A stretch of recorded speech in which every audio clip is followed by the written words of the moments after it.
అంతస్తాలు yeah రా లా వాలను అంతస్తాలు అంటాం. స్పర్శాలకి ఊష్మాలకి మధ్యనున్న వాటిని అంతస్తాలు అంటారు. ఎన్యులు యా వా రాలను ఎన్యులు అంటారు. ఎన్యులు ఆదేశంగా వచ్చే సంధిని యనాదేశ సంధి అంటాం.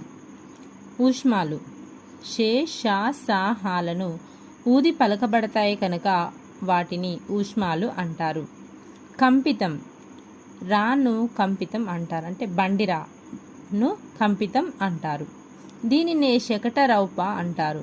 శకటరౌపకు బదులుగా సాధురౌప అంటే మామూలు రాను ఉపయోగిస్తారు. తాడితం మామూలు రాను తాడితం తన్నటం తాడితం అంటారు.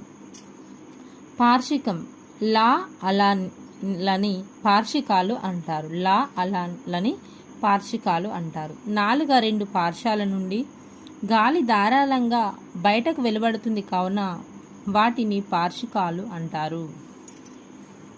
దంతమూలాలు లా సా నా రాలను దంతమూలాలు అంటాం.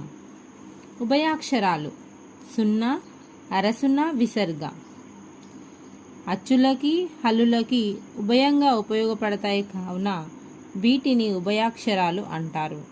ఉభయాక్షరాలు ఏవి? సున్నా అరసున్నా విసర్గ.